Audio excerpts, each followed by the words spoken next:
thirst for souls, come to me. I thirst.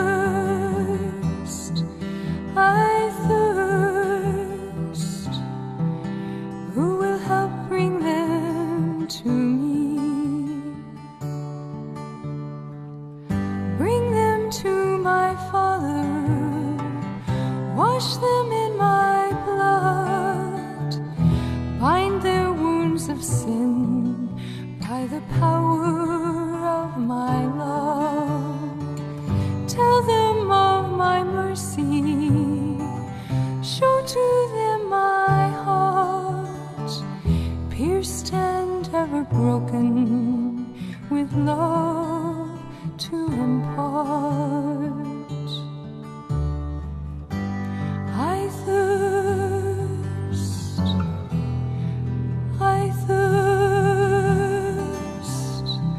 I thirst for souls, come to me.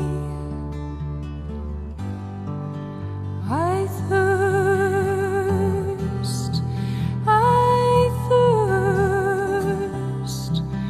Who will help bring them to me? Many tears are falling, souls have lost their way, tired and discouraged, too broken to pray. Will you be my tenderness? All the world will see. I am always waiting. Please come to me. Come to me, all you who labor and are heavy laden, and I will give you rest. Take my yoke upon you and learn from me, for I am gentle and lowly in heart, and you will find rest for your souls.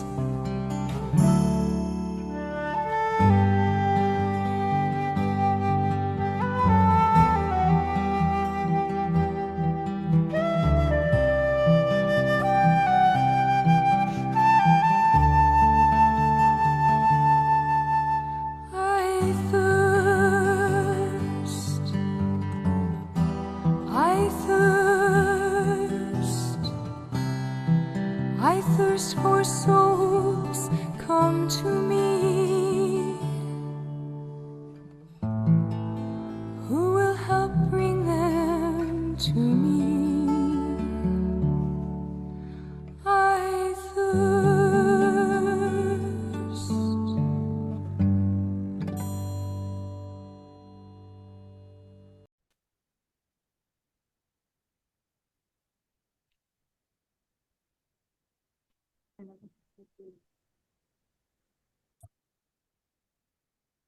Ketika Yesus dan murid-muridnya dalam perjalanan, tibalah ia di sebuah kampung. Seorang perempuan yang bernama Marta menerima dia di rumahnya. Perempuan itu mempunyai seorang saudara yang bernama Maria. Maria ini duduk dekat kaki Tuhan dan terus mendengarkan perkataannya. Sedang Marta sibuk sekali melayani. Ia mendekati Yesus dan berkata, "Tuhan, tidakkah engkau peduli bahwa saudaraku membiarkan aku melayani seorang diri? Suruhlah dia membantu aku." Tetapi Tuhan menjawabnya, "Marta, Marta, engkau khawatir dan menyusahkan diri dengan banyak perkara. Tetapi hanya satu saja yang perlu. Maria telah memilih bagian yang terbaik, yang tidak akan diambil daripadanya." Demikianlah sabda Tuhan. Terpujilah Terpujilah Kristus.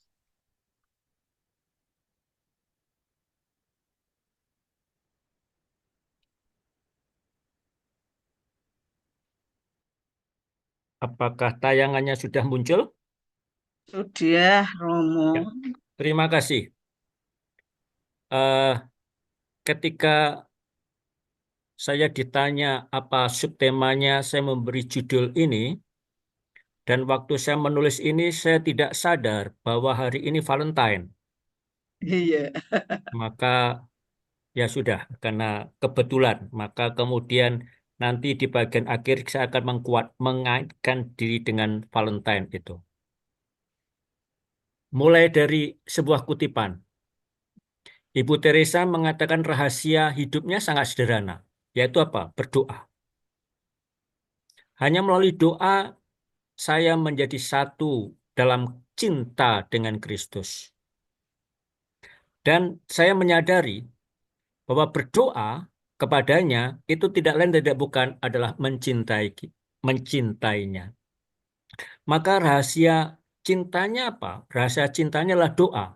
Bukan coklat, bukan bunga, bukan I love you, bukan muah-muah. Tetapi doa itulah rahasia cinta yang dialami dan dirasakan oleh Ibu Teresa. Mengapa kita berdoa?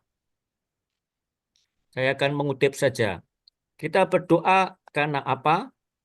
Karena kita adalah anak-anak Allah dan karena Dia mencintai saya.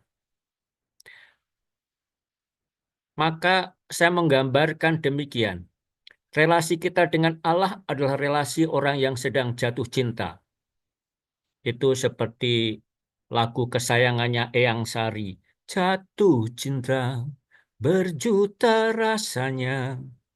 Nah, kalau saya jatuh cinta dengan Tuhan, saya jatuh cinta dengan seseorang, maka saya ingin sering bercakap-cakap dengan dia. Sering, sering ngechat, sering ini dan itu. Demikian juga kalau saya jatuh cinta dengan Tuhan, maka saya bercakap-cakap dengan dia. Dan oleh karena itu, itulah doa. Maka saya berdoa kenapa? Karena saya mencintai Tuhan dan Tuhan mencintai saya. Dan cinta itu menjadikan saya ingin sekali berjumpa dengannya, bercakap-cakap dengan dia. Itu alasan pertama mengapa kita berdoa. Alasan kedua adalah doa menjadikan kita semakin mendalam kepercayaan kita akan Allah. Karena kita sadar kita bergantung kepada Allah, maka dengan berdoa, kesadaran akan kebergantungan dan kepercayaan akan Allah itu makin mendalam. Itu juga yang ketiga, karena kita bergantung kepada Dia. Alasan keempat, mengapa kita berdoa? Karena hati kita itu rindu untuk berjumpa dengan Allah. Rindu, rindu, betapa rindu hatiku. Jadi kerinduan itu. Nah, rindu berjumpa dengan Allah, maka kita ingin berdoa. Hati kita ingin berjumpa dengan Allah, dengan hatinya. Sehingga doa itu menggerakkan kita kepada hati Allah, kepada hatinya. Dan juga doa membantu kita untuk menemukan kehendak Allah, kehendaknya. Dan ini kurang lebih 6 alasan mengapa kita perlu berdoa. Nah, mengapa? Ada 5 pilar, 5 tiang, 5 penyangga dari hidup rohani kita. Doa harian, maka kita perlu menjaga supaya kita punya kebiasaan doa harian. Tidak hanya sekedar doa makan, doa tidur, tapi doa-doa harian, meditasi, kontemplasi, atau apa. Keikutsertaan dalam perayaan-perayaan sakramen, terlebih Ekaristi. Bacaan kitab suci, maka kitab suci juga dibaca dan kita sebenarnya sudah sangat terbantu dengan bacaan-bacaan harian yang diberikan oleh gereja. Bacaan rohani, kebiasaan tuh mempunyai kebiasaan bacaan-bacaan rohani, buku-buku rohani. Dan akhirnya pilar kelima, penyangga kelima, tiang kelima adalah karya-karya kasih. Itu dalam tradisi gereja disebut 5 pilar kehidupan rohani. Maka doa menjadi bagian yang tidak bisa terpisahkan untuk itu. Kalau kita mengatakan, Ibu Teresa mengatakan doa itu dari rasa haus. Sebenarnya itu bukan dari Ibu Teresa, itu sudah lama sekali ada dalam gereja.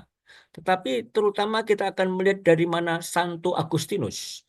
Ini abad keempat abad keempat, Santo Agustinus, sebelum adanya Islam malahan. Kita menyadari, sadar atau tidak, doa adalah perjumpaan dengan rasa haus Allah dan rasa haus kita. Allah rindu dengan kita. Allah haus untuk berjumpa dengan kita. Dan kita pun harus juga memupuk kerinduan dan rasa haus akan Allah. Maka kalau Ibu Teresa mengatakan I thirst, itu sesuatu yang sudah lama dan hidup dalam tradisi gereja. Kita jangan merasa bahwa Ibu Teresa itu serba baru loh. Nggak ada yang baru di luar Injil itu. Ya, hanya menemukan lagi, mengangkat lagi perjumpaan, rasa haus. Sebagaimana Santo Agustinus abad keempat sudah mengatakan itu. Dan wujudnya adalah doa. Dan kita akan melihat jalan yang ditempuh.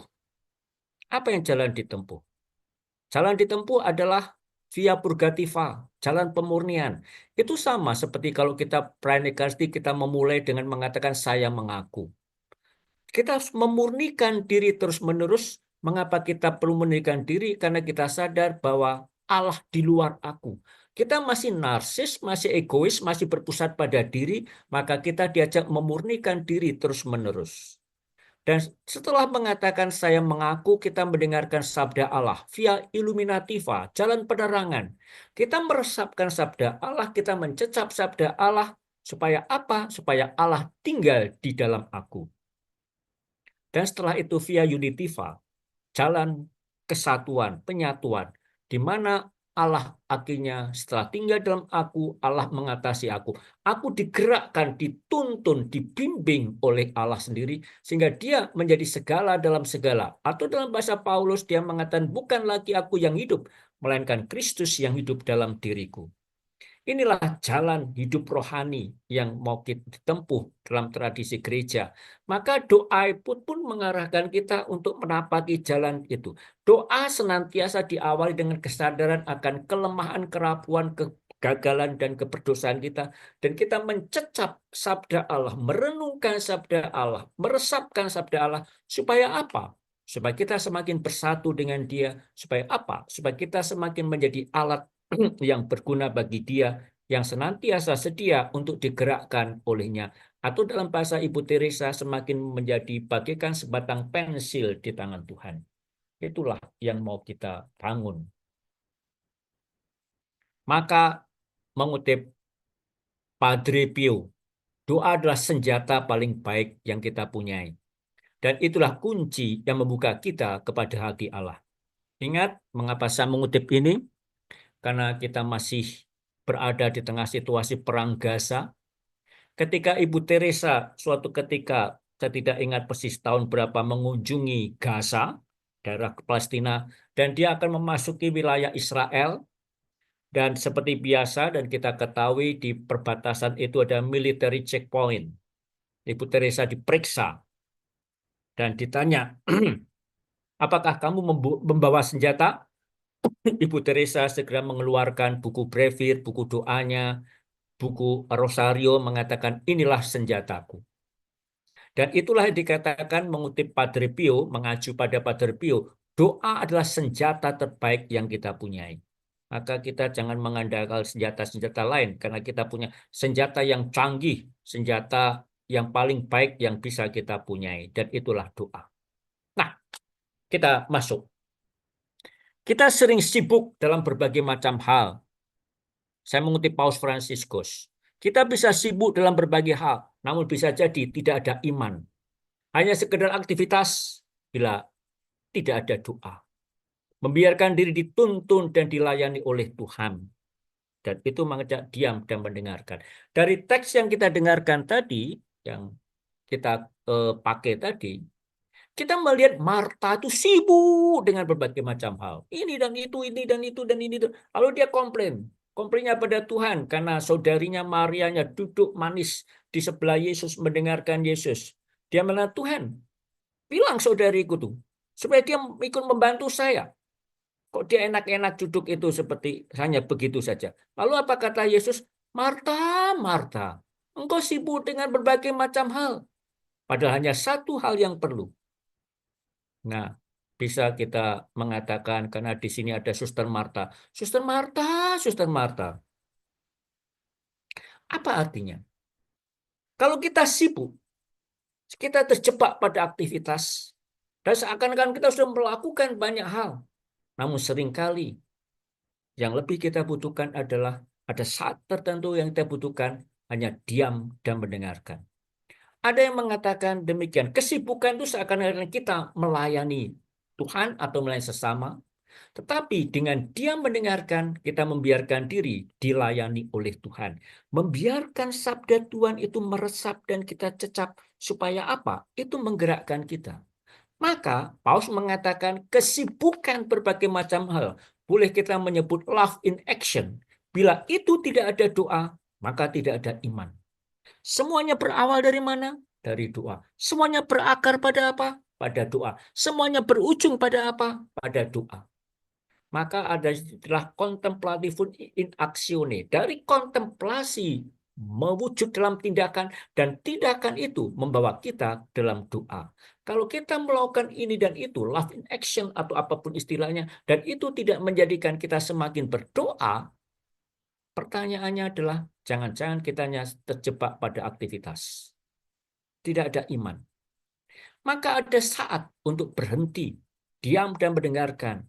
Yesus sering digambarkan dalam Injil pergi ke tempat yang sunyi, sendirian, bergumul dengan Allah, mencecap perkara di dalam Dia, berwawan hati dengan Allah, dengan Bapa. Bahkan di saat terakhir ketika di Taman Getsemani pun dia berwawan hati dengan Allah, mengalami kegelisahan, dan betapa ketika dia gelisah, dia sedih karena melihat ketiga muridnya tidur.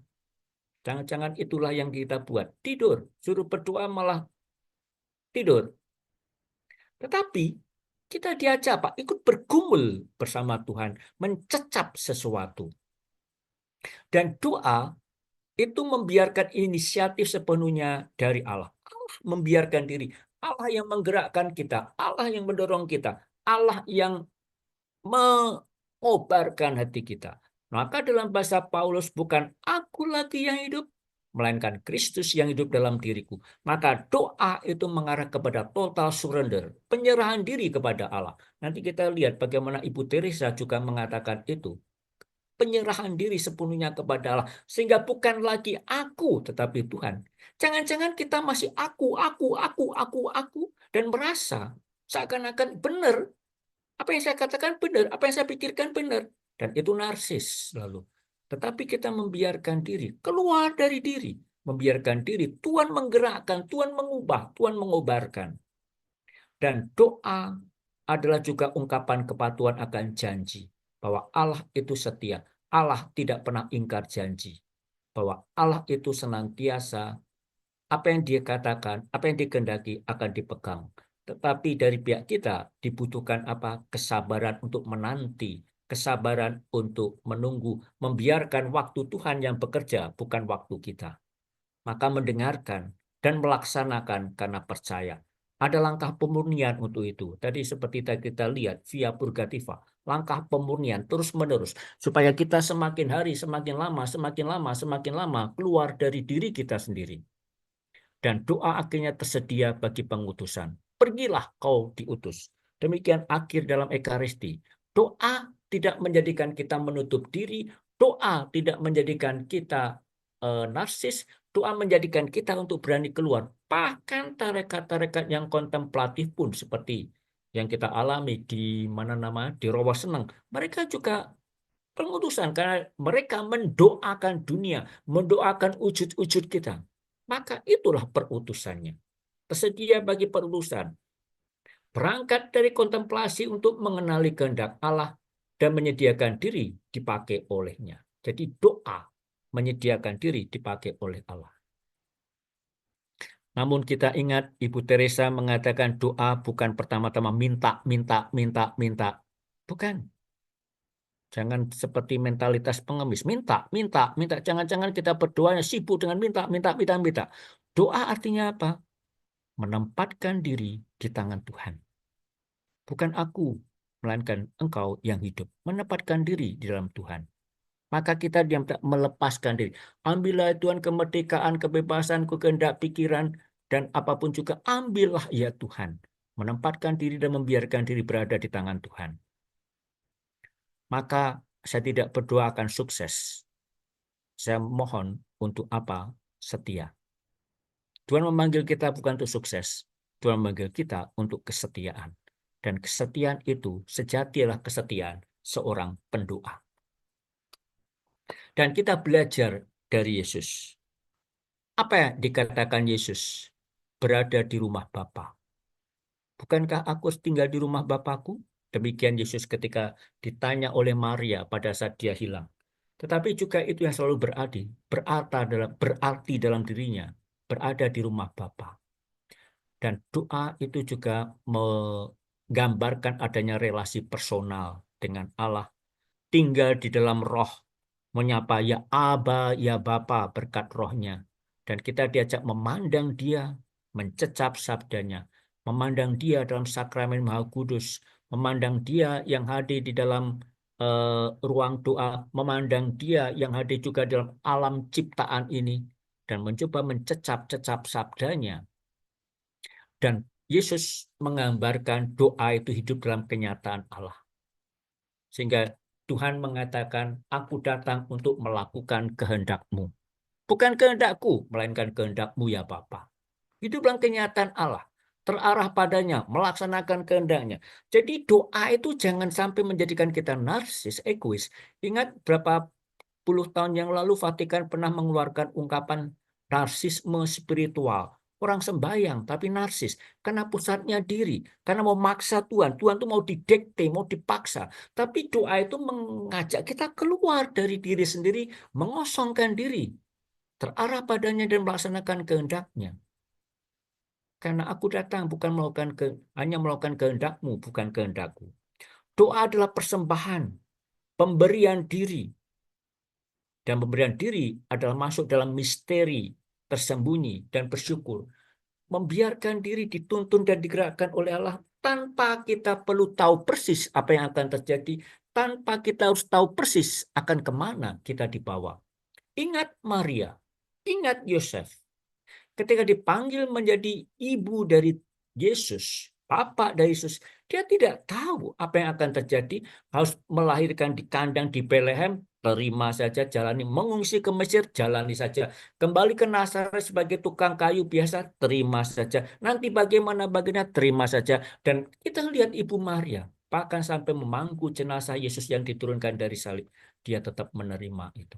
Pemberian diri. Tidak perlu pertanyaan, mengapa begini, mengapa begitu, dan sebagainya. Iman pertama-tama adalah menerima. Iman bukan pertama-tama penjelasan. Doa menjadi seorang anak. Kalau kamu tidak menjadi seperti anak kecil ini, kamu tidak layak masuk dalam kerajaan surga. Ketulusan, ketekunan, keberanian. Maka tetaplah menjadi anak kecil. Anak kecil tidak berarti tubuhnya kecil, tidak. Mempunyai hati dan jiwa yang tulus, tekun, berani. Sikap berjaga-jaga, bagaikan menanti pencuri di malam hari. Demikian Yesus menggambarkan tentang doa. Penantian penuh harapan, tidak tahu apa yang terjadi.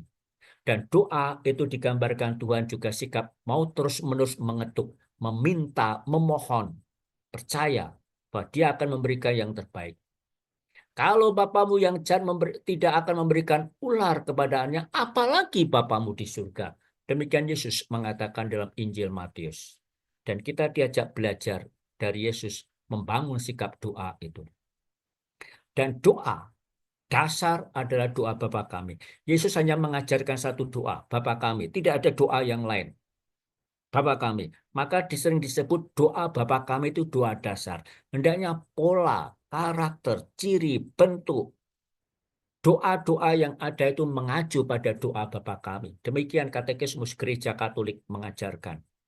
Bahkan dikatakan oleh Santo Thomas Aquinas doa Bapa kami itu rangkuman dari segala ajaran Tuhan. Apa yang terjadi dalam doa Bapa kami? Ada bentuk dasar doa, pujian, dan permohonan. Maka memuji Allah terlebih dahulu, memohon. Jangan langsung-langsung mohon. Enak aja. Puji dulu Tuhan. Di situ ada kesadaran akan kebergantungan, akan kepercayaan. Dua langkah, Allah dan sesama. Pusatnya apa? Pusatnya Allah. Pusat doa adalah Allah. Aspeknya relasi, maka Bapa kami. Pertama-tama, sapaannya kepada siapa? Kepada Allah. Maka kita menyapa Allah. Bapa kami. Bapa kami yang mana? Yang ada di surga. Bapa Allah yang dalam konteks Trinitas. Bapa dalam Putra berkat Roh Kudus. Maka doa itu terarah ke surga, bukan terarah pada diri sendiri. Lalu langkah kedua permohonan. Ada 7 permohonan di dalam doa Bapa kami. 3 permohonan yang terkait dengan yang di atas, 4 permohonan terkait kita. Permohonan bagian pertama, 3 yang pertama, datanglah Bapa kami yang ada di surga, mulialah namamu, datanglah kerajaanmu, jadilah kehendakmu. Itu. Maka dimuliakanlah namamu, datanglah kerajaanmu, jadilah kehendakmu. Itu 3 permohonan dasar. Maka kalau kita berdoa, kita juga memohon untuk itu. Jangan langsung minta apa yang kita inginkan. Tetapi mohon supaya yang ada di surga itu terjadi. Kemuliaan Tuhan, kerajaannya, dan kehendaknya. Lalu barulah kemudian doa permohonan yang terkait dengan diri kita.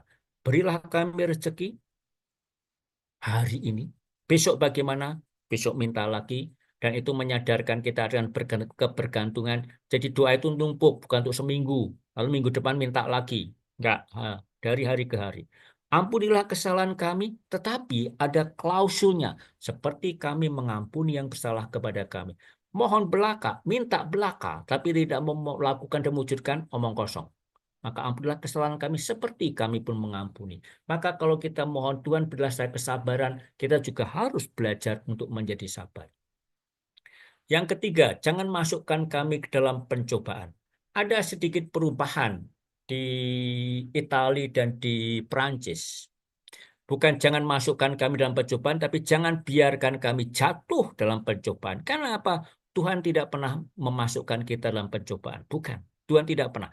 Tuhan itu sangat baik dan karena dia sangat baik, dia tidak pernah bisa melakukan hal yang jelek.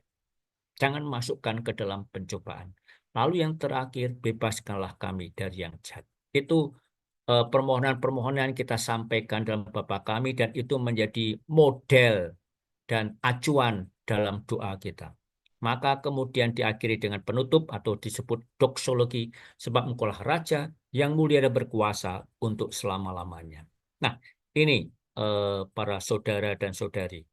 Doa modelnya adalah doa yang kita mohonkanlah doa Bapa kami. Nah, maka Ibu Teresa mengajarkan supaya kita mencintai, suka untuk berdoa. Doa itu mengembangkan, menumbuhkan hati. Sampai apa? Sampai mampu memuat karunia Allah sendiri. Apa karunia terbesar Allah? Bahwa dia memberikan dirinya bagi kita. Maka doa menjadikan supaya hati kita semakin sanggup menerima, menampung, dan dirasuki oleh kehadiran Allah yang menjelma menjadi manusia. Sehingga tepatlah dikatakan Paulus, bukan lagi aku yang hidup, melainkan Kristus yang hidup dalam diriku. Dan itu hanya mungkin kalau hati kita selebar samudra. Hati kita seluas segala apapun. Panjang, lebar, tinggi, dan luasnya. Supaya kita semakin mampu memuat dan dipenuhi oleh hati Allah sendiri, yaitu Tuhan yang menjelma menjadi manusia. Maka kalau kita berdoa, itu kita percaya. Kalau kita percaya, kita akan mencintai. Dan kalau kita mencintai, kita akan melayani. Jadi pertama-tama, mulainya dari doa. Doa orang yang percaya. Dan doa orang yang percaya adalah doa orang yang akan menumbuhkan cinta. Dan orang yang tumbuh dengan cinta akan melayani. Maka mulai dari doa supaya mampu memiliki cinta. Cinta yang melayani. Hati yang untuk mencintai dan tangan untuk melayani. Dan tadi sudah disinggung oleh Winardi, buah dari keheningan adalah doa, buah doa adalah iman, buah iman adalah kasih, buah kasih adalah pelayanan, buah pelayanan adalah kedamaian. Maka saya menulis di status WA saya, apa yang saya tulis, peace, love, and justice. Maka disebut Happy Valentine. Peace, love, justice. Damaian, kasih, dan akhirnya keadilan. Dan keadilan itulah keadilan Allah. Maka kita diharapkan menjaga supaya kita murni. Dan hanya hati yang murni akan dapat memandang Allah dalam diri satu sama lain. Dan kalau kita mampu menemukan Allah dalam diri satu sama lain, kita akan mencintai, saling mencintai. Dan kalau kita saling mencintai, kita akan semakin mampu membangun kedamaian. Yang dikatakan dalam menemukan Tuhan yang hadir tersembunyi dalam diri sesama. Maka kalau kita mampu menemukan dalam diri sesama, bahkan yang paling menjengkelkan pun di situ ada Tuhan, kita akan mampu mencintai Dia. Dan kalau kita mencintai Dia, akan ada kedamaian. Apakah ini mudah? Tidak. Apalagi mencintai orang yang paling dekat dengan diri kita. Karena kita seringkali lebih mudah melihat kekurangan, kelemahan, kerapuan, mungkin juga kejatuhan dan kesalahannya. Maka kita diajak untuk mampu menemukan dalam diri sesama kita itu ada Tuhan. Supaya apa? Supaya kita mampu mencintai. Dan kalau kita mencintai, kita akan mampu menemukan kedamaian. Cinta akan menjadi benar, menjadi sejati kalau dimulai dengan Allah di dalam doa. Maka cinta itu dimulai dari mana? Dari Tuhan. Dan bagaimana cinta Tuhan itu menggerakkan kita kalau kita berdoa. Maka hendaklah kita cinta, senang untuk berdoa. Supaya kita semakin mampu mencecap, merasakan, mengalami, dan juga dirasuki oleh Allah, dicamah oleh Allah. Dan itu hanya mungkin kalau kita berdoa. Maka dari cinta ke cinta. Sebentar, saya minum dulu.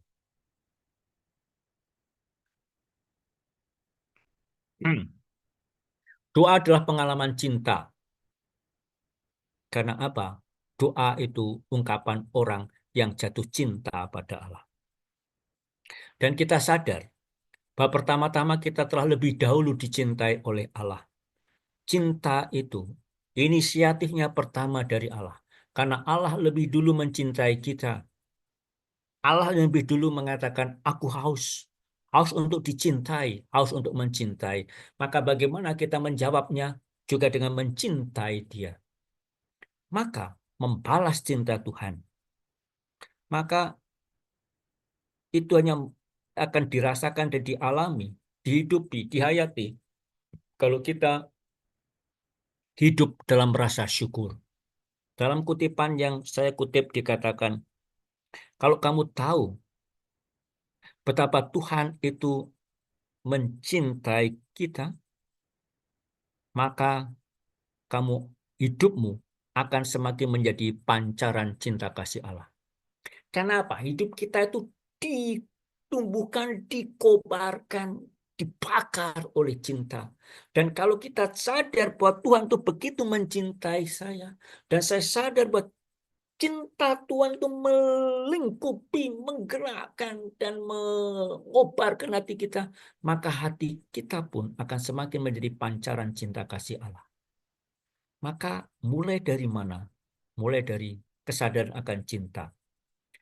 Cinta itulah rahmat gracia. Dan gracia membawa kita menjadi orang yang grata, dirahmati. Orang yang dirahmati akan mengarah kepada gratis. Apa artinya? Murah hati. Jadi dari gracia, grata, gratis. Dari kesadaran akan rahmat gracia, kita hidup dalam rahmat itu, hidup sebagai orang yang terrahmati, grata, dan orang yang hidup dalam rahmat, digerakkan oleh rahmat, dikobarkan oleh rahmat, dikuasai oleh rahmat, akan menjadi semakin murah hati. Maka sederhana saja untuk menilai apakah saya sudah hidup dalam rahmat, apakah saya makin murah hati atau tidak.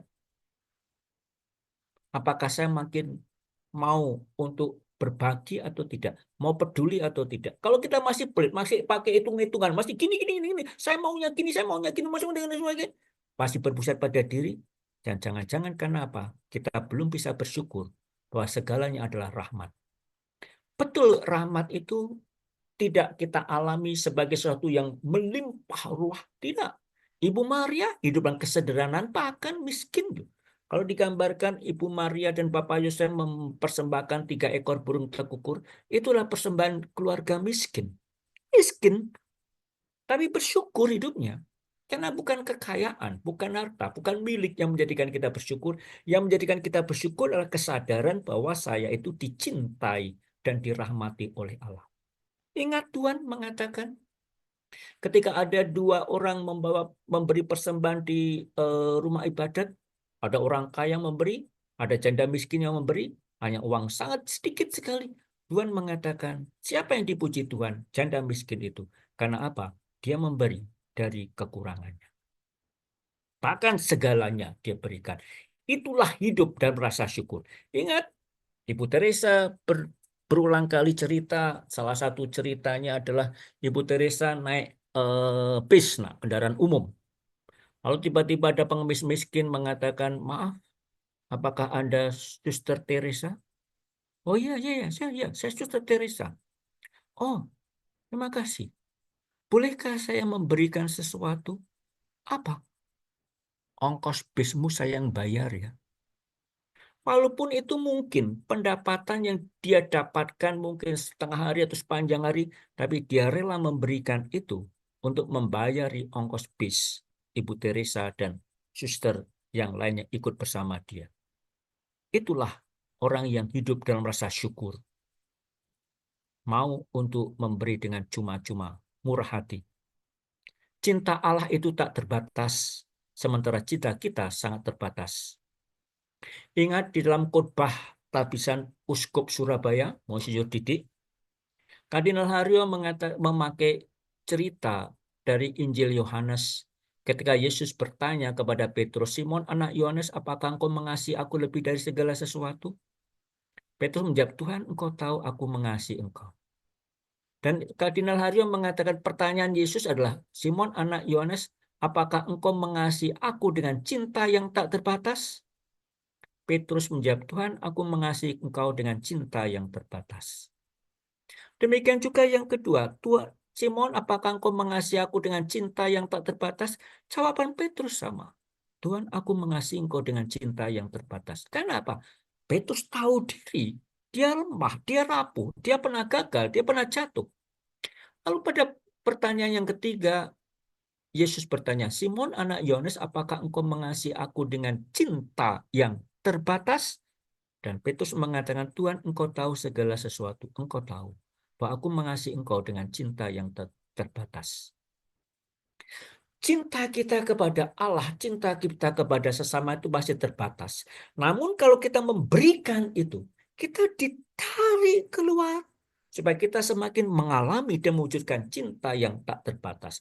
Mulai dari yang terbatas dan kita berikan. Supaya kita mengalami yang tak terbatas.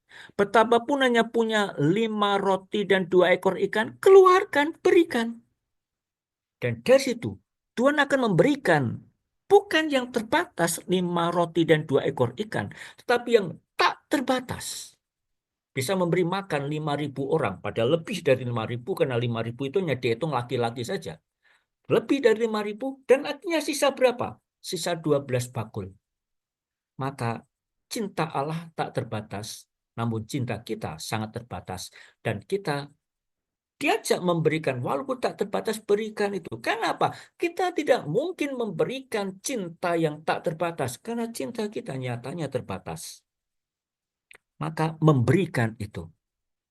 Maka akhirnya kutipan dari Paus Fransiskus. Jangan-jangan ada sesuatu yang hilang dalam hidup rohani kita, yaitu apa? Cinta. Jangan-jangan itu hilang dalam hidup rohani kita. Seakan-akan semuanya kewajiban ini dan itu. Kita jangan terjebak pada kewajiban. Tiap Senin melakukan itu ke Andera misalnya. Tiap hari ini melakukan ini. Di mana? Ini. Tiap ini melakukan love in action. Lalu seakan-akan itu seperti mekanis. Kalau itu sebagai mekanis, ada yang hilang. Cinta. Kenapa? Seakan-akan kewajiban satu program, seakan-akan itu kegiatan belaka. Maka kalau tidak ada cinta, maka ada sesuatu yang hilang. Seperti Margo pun dengan sangat cinta yang sangat besar, bahkan cinta kepada Pak Rubio sampai terjatuh-jatuh. Maka kita diajak, jangan-jangan apa? Kalau kita tidak ada cinta, kita berpusat pada diri, masih self-reference, self-fulfillment. Aku. Dan kalau kita berpusat pada diri, kita tidak punya hati. Semuanya aturan, semuanya ini, semuanya itu. Hati tidak ada. Dan itu bahaya. Kita hanya seakan-akan menjadi robot belaka kalau kita tidak punya hati. Karena orang tidak punya hati, tidak punya cinta. Love for love. Ini saya mengutip dari ensiklik terbaru Paus tentang hati kudus Yesus. Love for love. Karena Yesus memanggil kita untuk mencintai. Dan mencintai sesama kita, our brothers and sisters, itu sesuatu yang sangat krusial, sangat penting dan mendasar. Dan itu menuntut apa? Perubahan dari hati kita, selfish hearts, hati yang berpusat pada diri, hati yang egois, hati yang narsis, hati yang individualis. Maka perlu diubah hati itu. Perlu adanya transformasi. Dengan mempercayakan diri kita pada hati Yesus, hati Kristus. Di tengah keruntuhan akibat dari kebencian dan kekerasan, maka kita akan mengatasi reruntuhan kebencian dan kekerasan, dan kita lebih digerakkan untuk menghidupi budaya kasih, maka kerajaan hati Yesus dapat dibangun. Maka kita memberikan hati kita kepada hati Kristus. Hati itu yang penting. Bukan pikiran, bukan ide, bukan program, hati yang penting. Maka kita butuh untuk menyembuhkan hati kita yang terluka. Hati kita terluka karena kegagalan, kesalahan, kerapuhan, dan juga kelemahan kita. Kita perlu hati yang terluka itu disembuhkan. Dan itulah keindahan memohon pengampunan. Dan dengan demikian, kita akan mampu menghidupi dimensi misioner dari cinta akan hati Kristus.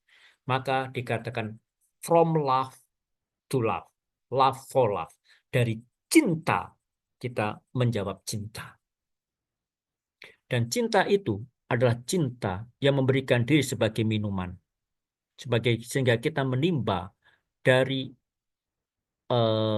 hati Yesus yang tertusuk oleh tombak. Dan dari situlah dikatakan muncullah sakramen-sakramen gereja. Maka kita perlu menanamkan rasa haus akan cinta Tuhan. Dan umat Kristiani awal, umat Kristiani perdana, abad-abad awal ini, senantiasa memandang, karena kita makan rasa haus itu sudah muncul. Haus akan cinta Tuhan itu sudah muncul sejak awal-awal gereja loh. Dengan segala hormat bukan dari Ibu Teresa loh yang menemukan. Dan muncul awal-awal gereja. Karena dalam sejarah awal gereja sudah mengatakan orang melihat janji ilahi itu dipenuhi di mana? Dari lambung Yesus yang terluka. Lambung Yesus yang terluka. Cinta baru sejati kalau berani terluka. Dalam bahasa Injil, tidak ada kasih yang lebih besar daripada kasih seorang yang memberikan nyawanya untuk sahabat-sahabatnya. Dan lambung Yesus yang terluka adalah sumber dari kehidupan baru. Sehingga membiarkan diri lambungnya terluka supaya kita menimba darinya. Kita mencecap darinya. Maka dalam Ekaristi kita meminum darah Kristus. Menimba darinya. Lambung yang terluka adalah tahta cinta. Lambung yang terluka adalah tahta, bukti nyata cinta. Cinta Allah yang terungkap, yang diungkapkan, diwujudkan kepada umatnya dalam berbagai macam kata. Banyak kata-kata tentang cinta, I love you, dan sebagainya, agape, filio, dan sebagainya. Banyak kata-kata cinta itu. Tetapi, apa yang paling dasar? Apa yang disebut tahta dari cinta itu? Tidak lain dan tidak bukan adalah lambung yang terluka. Lambung yang tertusuk oleh tombak. Itulah tahta dari cinta. Bukti paling nyata, paling mendasar. Membiarkan diri terluka. Membiarkan diri ditusuk oleh tombak. Monsinyur Pujo, Uskup Semarang almarhum, yang dulu juga lama menjadi moderator KKIT Semarang, maka sangat dekat dengan KKIT. Di Bandung juga memberi perhatian kepada KKIT.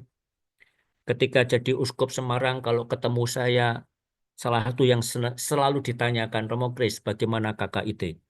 Jadi hatinya itu KKIT. Nah, beliau suka dengan gambaran seperti burung pelikan itu. Bagaimana induk burung pelikan itu membiarkan lambungnya itu dicucuki dengan moncong eh, eh, dari anak-anaknya, membiarkan diri lambungnya terluka karena apa? Membiarkan supaya anak-anaknya itu bisa menimba dan bisa mendapatkan asupan, membiarkan diri lambungnya dicucuki oleh anak-anaknya. Dan itulah yang mengapa Monsinyur Pujo suka dengan gambaran tentang burung pelikan. Itulah seperti Tuhan. Membiarkan diri dilukai. Supaya apa? Supaya kita memiliki hidup. Maka itulah kita diajak bila demikian menggemakan kata-kata dan cinta Tuhan dalam sejarah itu. Dan bagaimana kita menghidupi Injil, menghidupi kabar gembira. Tidak hanya merefleksikannya, tidak hanya mendaraskannya, tidak hanya mendoakannya, tetapi juga menghidupi Injil itu. Supaya apa? Supaya kita hidup dalam cinta. Dan menyatakan dan memberikan bahwa cinta Tuhan itu lewat lambungnya terluka, dan kita selalu menimba darinya, meminum darinya, supaya kita dapat semakin menghidupi dan memiliki cinta itu. Itu seperti yang tadi saya katakan, total surrender. Memberikan diri sepenuhnya kepada Allah. Mengapa? Kita memberikan diri sepenuhnya kepada Allah karena Allah lewat putranya Yesus Kristus juga telah memberikan dirinya kepada kita. Seutuhnya, sepenuhnya pada kita sampai wafat di kayu salib, sampai mati dan masuk dalam Sheol, ruang kematian. Dengan demikian dia membebaskan kita semua, mengalahkan maut, menghancurkan dosa. Dan kalau Tuhan sudah begitu mencintai kita dengan memberikan dirinya, tidak ada kasih yang lebih besar daripada kasih seorang menyerahkan nyawanya untuk sahabat-sahabatnya. Lalu kita tidak mau memberikan diri sepenuhnya kepada Allah, maka bego kita itu, narsis kita itu, egois kita itu. Maka bagaimana kita belajar terus-menerus untuk semakin memberikan diri seutuhnya, sepenuhnya kepada Allah? Bahwa kita sering gagal, ya. Bahwa saya sering gagal itu juga ya. Karena masih ada egoisnya, narsisnya, masih. Saya masih. Tapi berusaha terus-menerus. Karena Allah tidak pernah berhutang apapun pada kita. Dan betapapun dia tidak berhutang apapun pada kita, kita berhutang banyak pada dia, hutang dosa terutama. Betapapun Allah tidak berhutang apapun kepada kita, tapi dia mau memberikan diri sepenuhnya. Lalu kita hanya memberikan a fraction of ourselves, bagian-bagian dari hidup kita. Ada sedikit bagian-bagian, Tuhan saya mau ikut kamu kalau begini, begini, begini. Kalau yang begitu-begitu enggak deh. Tuhan saya hanya begini-begini, tapi yang ini reserve untuk saya ya. Tuhan saya akan mau melayani engkau, tapi yang enak-enak saja, yang susah-susah jangan ya.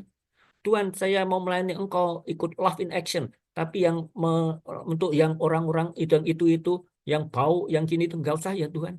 Yang enak-enak saja. Nah, kalau itu terjadi, berarti kita masih reserve pada diri kita. Masih mau mempertahankan sesuatu dalam diri kita. Kita belum bisa sepenuhnya memberikan diri kepada Tuhan. Itu sama. Saya pun masih mengalami itu. Kadang-kadang, malas, capek, begini dan begitu, lalu pilih-pilih. Nah, itu yang terjadi. Kalau kita mengadili orang, kita tidak punya waktu untuk mencintainya. Jangan-jangan kita suka mengadili orang, menilai orang, menghukum orang. Who I am to judge, Paus mengatakan. Cinta tidak bisa tinggal pada dirinya sendiri. Kalau hanya cinta tinggal dalam dirinya sendiri, hanya tinggal kata-kata, kita masih tetap narsis dan egois, maka cinta tidak punya arti. Cinta diwujudkan dalam tindakan, dan tindakan itu adalah pelayanan. Dan kita bila demikian, diajak menghidupi sukacita kasih. Joy is prayer. Berdoa dengan sukacita. Joy is strength. Joy is love. Joy is a net of love by which you can catch souls. Maka memiliki sukacita. Jangan cemberut. Jangan hanya mukanya muram. Paus mengatakan saya tidak bisa membayangkan orang Katolik yang tidak bisa tersenyum. Maka senyum. Love begins with smile. Senyum. Sukacita. Menghidupi sukacita. Sukacita Injil. Maka kita diajak untuk supaya menjaga, supaya the joy of loving God, sukacita karena mencintai Tuhan selalu ada di dalam hati kita. Dan sukacita karena cinta Tuhan itu ada dalam hati kita, maka kita membagikan sukacita itu dengan siapa saja yang kita jumpai, terlebih dalam keluarga kita yang paling dekat. Maka itulah panggilan kesucian kita. Dan karena itu panggilan kesucian kita membagi yang sukacita, maka kita mohon terus dalam doa. Bertekun dalam doa agar menemukan cinta. Ini hanya pasang gambar lah. Bagaimana Ibu Teresa itu sikapnya, cara dia berdoa. Seakan-akan kalau Ibu Teresa berdoa itu ada hujan, ada badai, tak terusik. Saya kira saya akan bertekun mendalam dalam doa. Suatu ketika seorang kardinal di Vatikan bercerita, dia sebenarnya dalam banyak hal tidak terlalu setuju dengan Paus Fransiskus. Kadang bertanya, mengapa ini, mengapa itu, dan sebagainya. Mengapa Paus keputusannya ini dan sikapnya begitu-begitu. Suatu ketika dia mengatakan, saya sebenarnya ada beberapa hal yang keberatan, ada beberapa hal saya tidak mengerti. Tetapi kalau saya melihat bagaimana Paus berdoa, saya tidak berani berkata-kata lagi, tidak berani membantah, dan tidak lagi berani protes. Kenapa? Melihat bagaimana dia berdoa. Lalu mengatakan, oke. Dan kita diajak merayakan cinta. Para saudari dan saudara, ini foto yang saya temukan hari Rabu kemarin. Tiap Rabu, Paus itu membuat audiensi umum. Dan selama bulan-bulan ini, sejak akhir Desember, tema audiensinya itu tentang harapan. Nah, dalam audiensi kemarin, hari Rabu kemarin, beberapa suster-suster MC datang. Mereka mau bersyukur karena Paus memutuskan supaya perayaan Ibu Teresa itu menjadi perayaan gereja universal. Masih perayaan fakultatif, belum peringatan wajib. Fakultatif, tapi menjadi perayaan oleh seluruh gereja fakultatif, belum wajib. Tenang saja, prosesnya pelan-pelan. Mengapa? Karena selama ini peringatan Ibu Teresa 5 September itu baru fakultatif untuk beberapa keuskupan. Nah, di beberapa negara, belum semua, tetapi kemudian setelah melihat ini, maka kemudian dijadikan peringatan untuk seluruh gereja. Nanti sekian tahun lagi, itu akan bisa jadi akan menjadi peringatan wajib, bukan fakultatif. Tentu kita harus tahu dan paham bahwa beda dengan Yohanes Paulus II, begitu ditetapkan menjadi santo, menjadi peringatan wajib seluruh gereja. Karena apa? Ya kita harus mengakui dia Paus. Nah, Ibu Teresa itu pelan-pelan hidup prosesnya. Nah, kita sabar saja, mohon saja supaya nanti bisa menjadi peringatan wajib. Dan itu kalau sudah peringatan wajib sudah.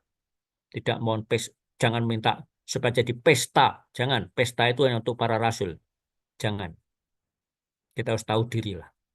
Nah, akhirnya Valentine. Luce itu mengucapkan Happy Valentine kepada Anda semua, mulai dari kepada Eyang Sari yang 82 sampai kepada siapa saya tidak tahu yang paling muda di antara kita kali ini. Cinta itu dirayakan dan disyukuri. Dan syukur pada Allah dalam kitab suci ada Kidung Agung. Dan Kidung Agung itu kidung yang sangat romantis, penuh dengan cinta. Betapa molek wajahmu dan ini. Saya tidak ingat persis kata-kata dalam kitab Kidung Agung ini. Silakan nanti dibaca dalam kitab suci Kidung Agung. Dan cinta itu dirayakan dan disyukur. Dan kita memperingati Santo Valentinus. Tidak sangat tahu persis apa dan bagaimana riwayat hidup Santo Valentinus, tetapi sejauh yang saya tahu, Valentinus itu membela cinta. Pada waktu itu, dalam kekaisaran Romawi, laki-laki yang menjadi prajurit tidak boleh menikah. Nah, kalau menikah nanti bayangannya nanti konsentrasinya mendua, mikirkan istrinya atau ini dan itu. Lalu Valentinus itu diam-diam memberkati perkawinan prajurit-prajurit itu. Dan ditangkap oleh kaisar. Saya tidak ingat persis kaisar siapa. Dan ketika di penjara, dia mengajari putri dari sipir penjara itu untuk memahami apa artinya cinta. Bahkan dia menulis surat kepada, sebelum dia dibunuh menjadi martir, dia menulis surat kepada putri itu. Dalam surat itu, di akhir surat tanda tangannya, dia mengatakan, "From your Valentine." Nah, lalu dari situlah muncul Valentine. Betapapun tradisi perayaan Valentine itu tidak muncul pada apa tuh katanya, baru muncul sekitar abad 18. Nah, sudah nanti kita lihat saja, saya bukan ahli di situ. Valentinus. Mengapa ditempatkan perayaan Santo Valentinus? Karena dikatakan dia itulah merayakan dan menghidupi cinta. Cinta itu sesuatu yang indah, kita rayakan, kita bela sampai mati. Cinta nyata bukan dalam kata-kata, namun dalam tindakan. Bukan kata-kata, bukan I love you, bukan muah-muah, dalam tindakan. Dan tindakan yang saling memberi. Maka kita kalau mau mencintai, mau Valentine, kita diajak untuk tidak narsis, tidak egois, tidak individualis, tidak self-referential. Kata yang dipakai oleh Paus Fransiskus, berpusat pada diri. Cinta terarah pada kebaikan. Cinta itu selalu ingin sesuatu yang baik, bukan ingin sesuatu yang jelek, dan bahkan ingin sesuatu yang baik pada orang lain. Tetapi terlebih cinta terarah kepada yang ilahi. Semakin mengarah ke atas, semakin menjadi suci, semakin menjadi dekat dengan Tuhan. Semua karena cinta. Itu ada lagu Semua Karena Cinta. Semua karena cinta. Karena begitu besar cinta Allah kepada kita, maka dia memberikan putra yang tunggal kepada kita. Demikian juga dikatakan oleh Paulus. Begitu besar cinta Tuhan kepada kita, sehingga memberikan putranya tunggal kepada kita. Dan kita bersyukur loh. Allah itu memberikan anugerah terbesar. Siapa? Yesus sendiri, putra Allah sendiri. Dan kalau dia memberikan anugerah yang paling besar, tidak ada anugerah lain yang lebih besar daripada itu, maka kita diharapkan bersyukur dan berterima kasih dan menghidupi itu dengan penuh cinta. Karena apa? Karena begitu besar cinta Allah. Nah, cinta Allah begitu besar, maka kita perlu membalas cintanya itu. Akhirnya, Happy Valentine's Day. Coklatnya silahkan dibeli sendiri dan dimakan sendiri. Karena belum apa namanya, di depan meja saya belum ada coklat, maka silahkan dicari sendiri. Happy Valentine's Day untuk semuanya saja. Semoga kita semakin mampu mencintai, hidup dalam cinta dan menghidupi dalam cinta. Karena apa? Dalam apa? Karena kita membangun cinta, mewujudkan kita, melandaskan cinta, mendasarkan cinta pada apa? Pada doa. Demikian saudari dan saudara yang saya sampaikan. Saya kembalikan kepada Winardi. Ya, terima kasih Romo. Selamat Valentine juga ya Romo. Meskipun Iya, coklatnya nggak nyampe. giginya udah Oke, ompong. tapi kalau coklat masih kuat Romo. Ya oke, teman-teman semua tadi sudah disampaikan dari Romo Chris. Selamat Valentine katanya ya. Semoga semua punya kado yang indah juga ya untuk orang-orang yang terdekat di sekitar kita ya. Baik itu anak ataupun suami atau istri atau ibu atau ayah. Hari ini kita bisa melakukan sesuatu untuk mereka ya, untuk dengan cinta. Itu yang kata-kata yang ingin saya inikan ya. Oke, mungkin ada yang mau sharing ya tentang cinta ya. Saya kira banyak ini karena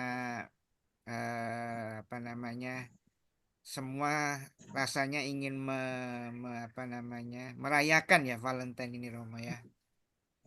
Oke, saya buka siapa yang mau sharing atau mau bertanya ya.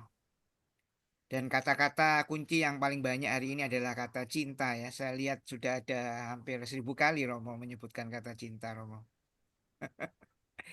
Jadi itu kata basic kita ya. Doa adalah cinta gitu ya. Jadi malam ini benar-benar diingatkan kembali ya Romo. Terima kasih karena saya sudah diberi Yesus yang putra Allah ya. Dan seringkali saya sering meninggalkan juga Romo.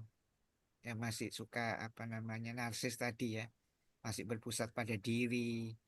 Padahal cintanya cukup banyak sekali ya. Oke, silahkan siapa yang mau sharing ini Bu Koni nih sudah siap-siap ini. Silahkan Bu Koni.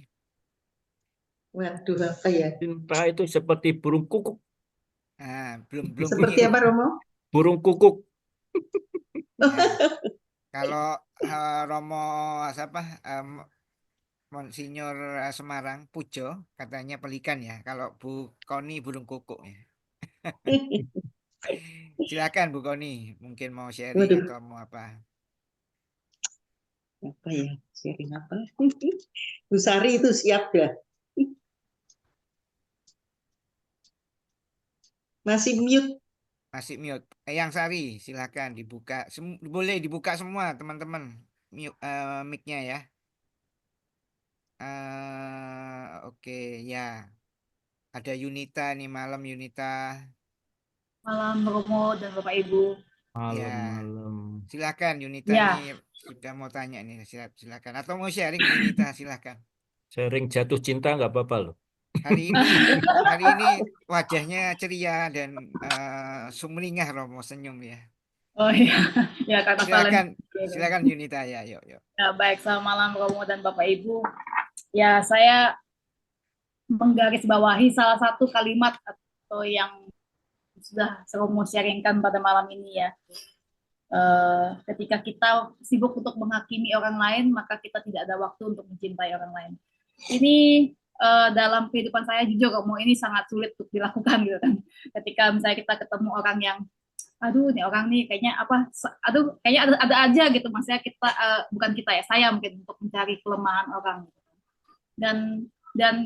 Dan ketika kalimat ini Romo ingatkan lagi pada malam ini gitu kan, jadi saya berpikir wah, ketika saya mulai untuk menghakimi orang lain, ketika saya udah mulai komplain gitu pada orang lain, itu apa ya, tidak mudah sih untuk mengingatkan diri sendiri itu ketika ayo Yunita maksudnya bukan cuma orang lain yang punya kelemahan, kamu juga punya gitu sebenarnya. Tapi apa ya, ketika dalam hidup itu memang kita kan makhluk sosial ya, nggak ada yang sama gitu kan, pasti semuanya unik berbeda-beda, dan itu yang membuat kita beragam dan apa indahnya masa kehidupan itu yang Tuhan sudah ciptakan. Tapi apalagi misalnya ketemu dengan orang yang sulit gitu kan, ini tidak mudah yang betul. Mungkin kunci utamanya adalah pengampunan, mungkin ya pemohon saya nggak tahu, tapi mungkin pengampunan. Jadi ketika saya diingatkan terus gitu untuk mengampuni orang gitu, untuk menerima ya, itu yang menerima, oh ya dia punya kelemahan, dengan dia punya kelemahan itu bagaimana ya saya supaya mungkin bisa berelasi dengan dia lebih baik, atau mungkin bagaimana saya bisa ya mungkin memang perlu kebijaksanaan sih saya kira ya. Jadi misalnya nih kita dalam tim gitu, teamwork gitu kan, oh ini ada yang slow respon, aduh ini slow respon kita kadang cepet ya. kalau menurut dengan standar saya gitu segala macam saya butuh cepet nih, ini kok orangnya slow gitu kan. Nah mungkin dengan cara lain, oke mungkin kalau di grup mereka mungkin sibuk nggak sempat gitu kan orang kan punya kesibukan masing-masing. Oh coba Japri, kalau Japri nggak bisa balik lagi ke grup lagi. Jadi emang kita diajak untuk belajar bijak, pertama bijak, terus pengampunan, terus lebih cerdik lagi gitu, lebih cerdik bagaimana kita menghadapi orang yang mungkin tidak sesuai dengan standar saya. bagaimana kita menghadapi orang yang mungkin dalam tanda kutip yang menyebalkan ya Romo. Nanti itu memang apa ya, kayak proses dalam dalam hidup itu kita bakal bertemu dengan orang berbeda-beda gitu, dan bisa aja kita ketemu dengan orang itu terus menerus gitu ya kan, kecuali mungkin kita pindah domisili atau seperti apa, mungkin kita udah nggak ketemu dengan orang itu lagi. Tapi misalnya kita dalam paroki, kita udah menetap segala macam, apalagi dalam komunitas sama-sama melayani pula gitu kan, memang itu tidak gampang gitu Tuhan. Maksudnya untuk mencintai orang lain gitu kan dengan segala keterbatasan mereka. Dan kadang juga saya mengingatkan diri sendiri ya, maksudnya Tuhan juga sayang sama kamu gitu, dengan saya gitu kan, yang maksudnya penuh dosa, dengan punya banyak kelemahan gitu kan. Kok kamu nggak bisa gitu mencintai orang lain yang menurut kamu cuma punya satu kelemahan gitu kan. Itu memang tidak mudah sih Romo. Jadi benar-benar butuh proses ya. Yang tadi kamu katakan gitu kan. Kita memang nggak bisa harus selalu sibuk dengan pelayanan A, B, C gitu kan. Mungkin dari Senin sampai Minggu gitu kan, full gitu kali ya Romo di gereja gitu kan. Tapi betul juga. Jadi selain kita mungkin melayani itu perlu gitu kan, melayani masuk dalam komunitas. Jadi ketika kita juga iman kita juga harus terus dipupuk. Jadi biar seimbang, balance gitu kan, antara kegiatan rohani, antara pelayanan dengan iman. Memang ini untuk hal-hal ini yang sudah Romo katakan pada malam itu memang harus selalu diingatkan ke diri kita sendiri gitu. Kita udah tahu, mungkin udah tahu gitu kan, tapi dalam kehidupannya ketika kita menghadapi orang lain ya itu tidak mudah. Itu aja sih Romo yang mungkin sharing dari. Ya, terima kasih. Ya, terima Kita kasih. saja seringkali tidak sabar pada diri kita sendiri ya. Kok saya masih begini, saya masih gini. Apalagi pada orang lain. Dan semakin banyak yang kita hadapi, semakin kita tidak mudah menjadi sabar. Pertama, ngadapin diri sendiri sudah tidak sabar, ngadapin satu orang, misalnya, Yunita sudah married ya? Ya, saya udah menikah, punya 2 anak. Ya, menghadapi suami saja seringkali juga kadang-kadang tidak sabar juga ya. Nah, apalagi tambah 2 anak, nanti tambah keluarga besar, tambah ini dan itu, rekan kerja di paroki dan sebagainya. Ternyata semakin cakupan kita makin luas, pergaulan kita makin luas, semakin dituntut kesabaran yang makin panjang. Dan betul pengampunan ya. Mengampuni itu sampai kapan? Tuhan mengatakan 70 kali 7 kali. Itu berarti bisa jadi seumur hidup. Saya akan mengaku terus terang, jujur ya. Ada orang tertentu yang sampai sekarang belum bisa sungguh saya ampuni. Saya masih menyimpan luka. Kalau lihat dia, oke, karena senyum, gimana.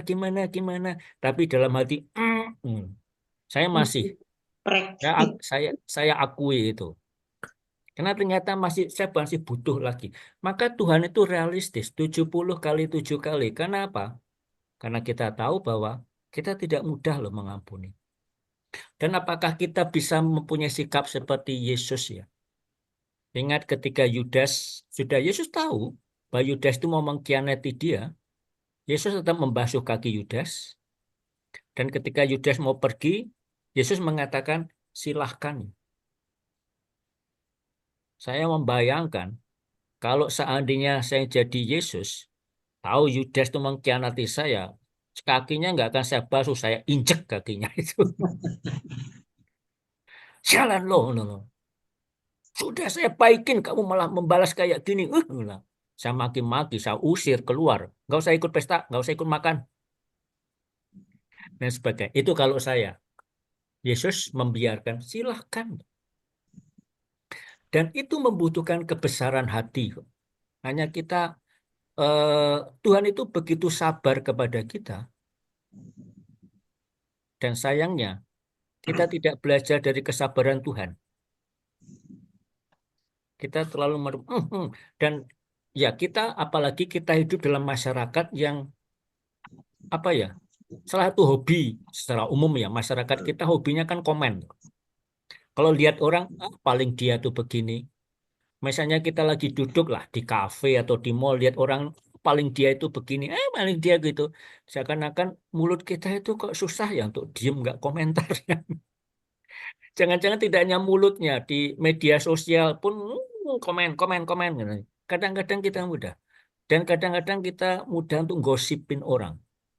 Paus tuh suka mengatakan gosip itu membunuh. Kalau saya gosipin orang, saya ngomongin orang, itu saya merasa saya lebih baik daripada orang itu loh. Saya mengadilin orang, saya merasa saya lebih baik daripada orang itu loh. Kamu salah, kamu pikuk, saya pinter, saya baik. Tapi jangan-jangan kita sadar, kita tidak lebih baik daripada dia. Mungkin dalam hal tertentu saya agak lebih baik atau kebetulan sedang agak baik, tapi jangan-jangan keseluruhan apakah saya sungguh baik? Maka itulah menjadi proses menjadi sabar ya. Tidak mudah. Tidak mudah. Belajar juga seperti Ibu Maria yang menyimpan dalam hati. Bahkan pada saat melahirkan pun di kandang diam saja. Harus mengungsi ke Mesir, diam saja. Nggak protes, nggak komplain. Nggak, sudahlah jalani saja. Kalau ini memang kehendak Tuhan ya sudah jalani saja. Sampai akhirnya berdiri di bawah kaki salib dan memangku jenazah Yesus dan turunkan dari salib, ya diam saja, sudahlah. Ini menerima, apapun yang terjadi, sudahlah kalau memang Tuhan mengendaki ini demikian. Menjadi sabar tidak mudah dan saya akan mengaku dosa ini. Nanti mohon Yunita memberi saya penitensi ini, saya mengaku dosa ini. Saya itu demikian. Saya itu salah satu doa yang saya mohonkan adalah saya ingin menjadi sabar. Maka Tuhan ajarlah saya untuk menjadi sabar. Tapi sejak 2 atau 3 tahun yang lalu, Tuhan mengabulkan doa saya. Bagaimana cara Tuhan mengabulkan doa saya? Saya disuruh nemani romo-romo tua.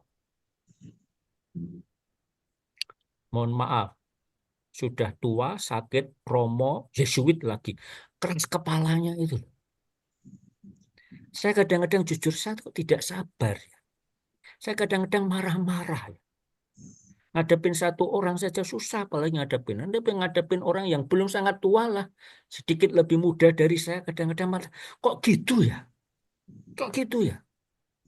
Ternyata saya itu ditempatkan untuk menemani romo-romo tua di Sema Emaus, romo tua dan sakit itu. Karena Tuhan mau menguji saya, Tuhan mau mendidik saya supaya saya harus belajar sabar. Jadi sabar itu tidak sekedar permohonan, tetapi apakah saya mau menghidupi itu. Sama. Kalau kita berdoa Bapa kami, ampunilah kesalahan kami seperti kami pun mengampuni yang bersalah kepada kami. Kalau saya mohon, Tuhan saya ingin menjadi sabar. Ya Tuhan akan menuntut, silahkan buktikan dulu. Bisa enggak? Belum bisa. Mohon lagi. Besok coba lagi. Belum bisa lagi. Mohon lagi. Belum bisa lagi. Mohon lagi. Sampai kapan? Belum. Tentu saya mohon supaya segera diberi rahmat kesabaran. Tapi kalau Tuhan belum memberi, itu berartinya karena Tuhan melihat bahwa saya belum bisa.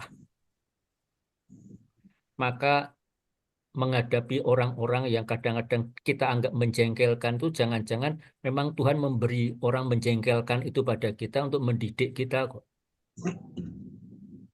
Saya ingat dari 10 Yesuit pertama, Ignatius dan kawan-kawan, yang umurnya paling tua, yang meninggalnya paling akhir, itulah yang paling menjengkelkan, paling nyebelin. Lalu kami bercanda demikian, ternyata Tuhan itu mendidik kami, mendidik serikat Yesus itu bisa menjadi besar dan menjadi sekarang seperti sekarang ini karena apa?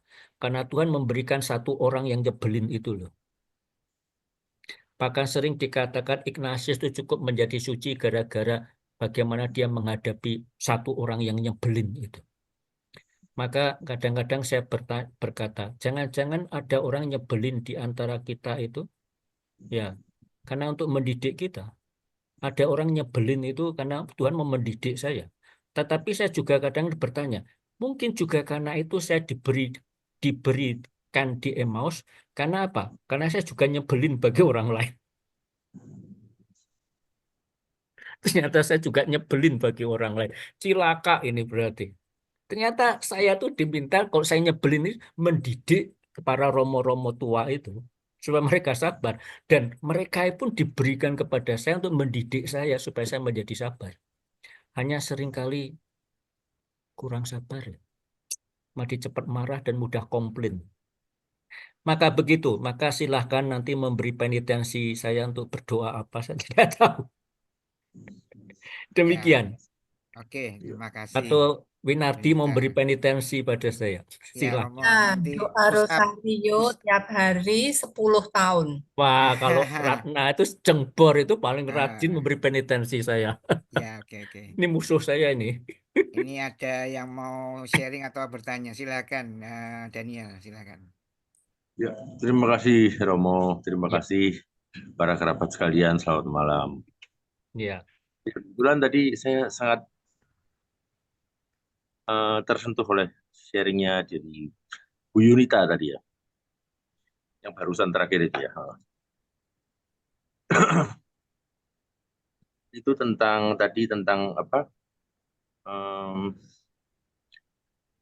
Bagaimana kita menghadapi orang yang kira-kira nyebelin. Ya, menurut saya sih dengan masukannya Romo ini sangat memberkati sih. Jadi saya bisa belajar untuk sabar, bisa untuk menerima. Saya percaya juga bahwa suatu saat di kebenaran itu akan diungkapkan. Jadi bagaimana misalnya suatu cerita dibentuk atau suatu ya ibaratnya suatu apa ya, suatu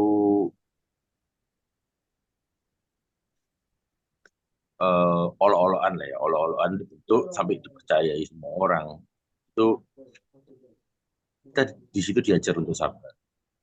Benar sekali, saya setuju sekali dengan Romo. Disebut Romo Kris ya.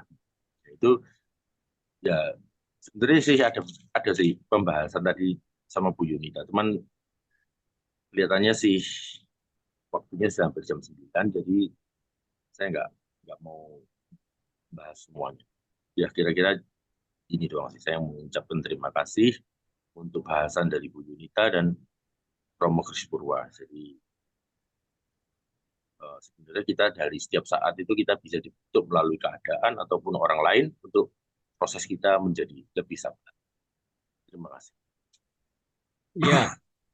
Sabar itu kan bahasa Inggrisnya passion. Passion akar katanya pasio. Pasio itu jalan salib. Ternyata untuk menjadi sabar itu seperti jalan salib. Ada luka, ada jatuh, ada sakit. Tapi yang penting bukan luka jatuh dan sakitnya, yang penting adalah apakah kita mau berdiri lagi dan berjalan terus atau tidak. Kita sering gagal dalam kesabaran. Ya, saya pun mengalami. Semakin relasi kita makin meluas, kompromi kita itu akan makin banyak, maka harus makin menjadi sabar. Karena dengan diri sendiri saja saya seringkali tidak sabar dengan diri saya. Tetapi akhirnya oke, kita sering gagal. Tetapi tetap berusaha lagi, belajar lagi. Karena percaya proses itu akan membentuk kita. Demikian Daniel. Dan Ya, Ya, terima kasih. juga itu untuk pelajaran untuk saya. Peringatan, warning untuk saya. oke, siapa lagi yang mau ini ya? Oke, pagi ini saya dapat Romo, dapat nggak tahu ya istilahnya apa ya. Dapat pagi-pagi tadi saya bangun ya nggak langsung buka WA, tapi tiba-tiba saya dapat chat dari Bu Erlin, Winardi ini loh kok ada yang ngomong begini, kamu kenapa dengan dia gitu. Saya kaget juga, loh nggak ada apa-apa ini gitu ya. Terus saya lihat, oh iya memang ada kata-kata yang tadi sempat diutarakan di WA grup ya Romo. Ya mungkin itu salah satu cara ya Romo untuk belajar sabar ya. Dan semoga sesuai tema Romo ya malam ini ya, kasih itu adalah doa ya. Jadi dan Romo tadi bilang kan bahwa dalam doa yang pertama yang diucapkan adalah tobat ya, untuk mengampuni ya. Jadi saya kira memang perlu ya. Dan yang memang sulit biasanya adalah kalau Romo menempatkan tadi ya jalan apa tadi, jalan yang harus dilalui itu adalah purgatori ya, pengampunan dulu. Apakah memang kalau kita nggak bisa ngampuni ya doa kita gagal gitu loh. Apakah pertanyaan saya seperti itu ya? Gitu. Apakah doa kita gagal? Siapa Jadi yang berhak kalau menilai doa kita gagal? enggak, bukan menilai, tapi apakah kalau seandainya ya eh, kan ada kata-kata gitu loh. Jadi kalau kita masih dendam atau apa ya nggak usah doa dulu ya, pulang dulu maksudnya nggak usah ke Hmm. ini ya. Apakah itu memang suatu apa ya Romo ya? Ya jadi satu kayak jalan yang harus dilalui dulu Romo untuk kita mohon ampun itu. Jadi kalau kita belum bisa masih mangkel masih apa ya tidak akan masuk ke step berikutnya yang Romo tadi bilang tinggal di dalam apa namanya masuk ke dalam ya. Tentu pertama-tama kita menyadari jalan pertama itu pemurnian. Kita pertama sadar bahwa kita itu lemah loh. Maka dalam Ekaristi kita selalu memulai dengan mengatakan saya mengaku. Ya Romo. Mengaku lalu mohon Tuhan kasih adalah kami. Maka sadar kalau saya berdoa, saya berada di hadapan Allah, saya tuh sadar, saya tuh rapuh loh, saya tuh lemah loh. Saya nggak bisa membanggakan diri sendiri loh. Saya tuh banyak gagal, banyak salah. Saya tuh mudah jatuh, mudah salah. Dan justru karena itu, saya sadar saya tuh membutuhkan Tuhan. Kalau saya berdoa, saya harus menjadi apa namanya murni dulu, suci dulu. Saya tidak akan berdoa loh. Sampai mati pun tidak akan berdoa saya. Saya sadar pada saat berdoa saya tuh masih lemah, masih rapuh, masih ada orang yang sampai sekarang belum bisa saya ampuni.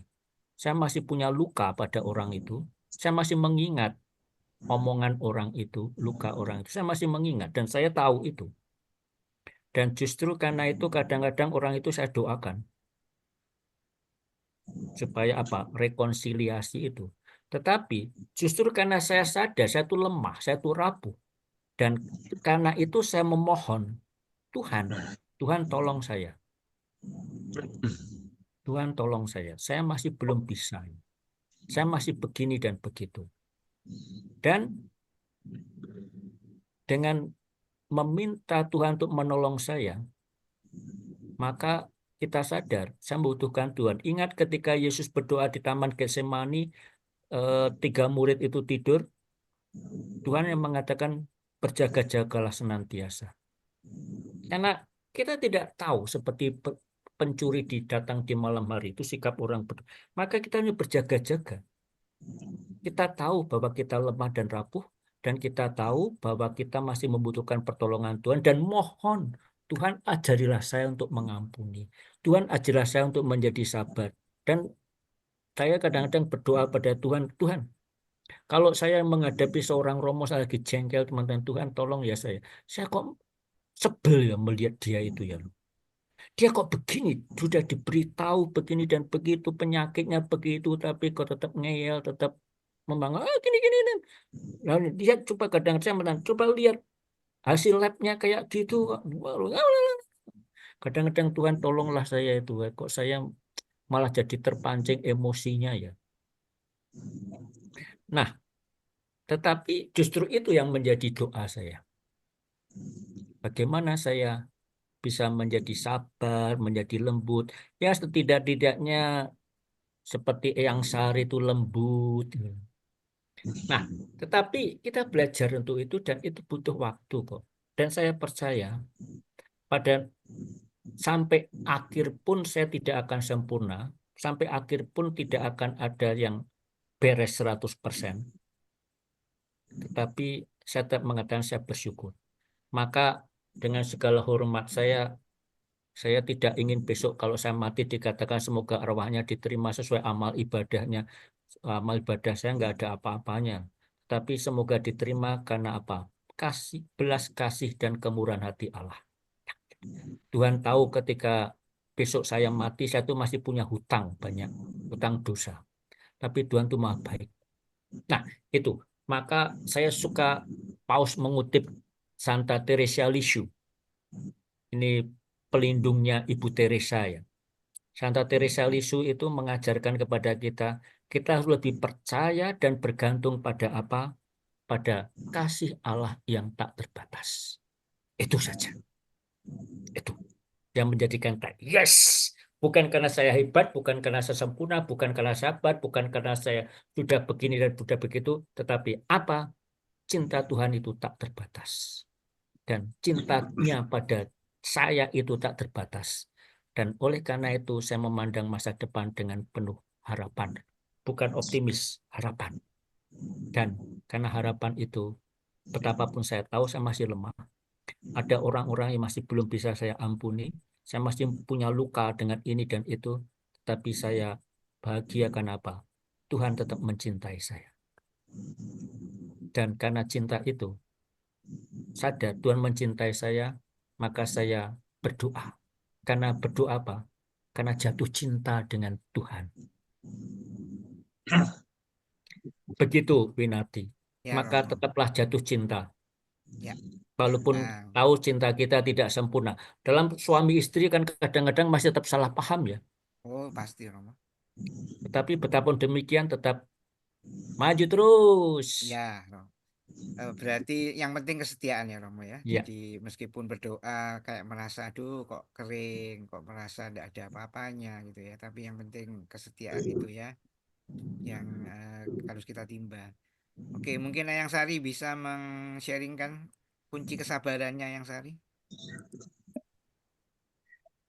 Apa ya?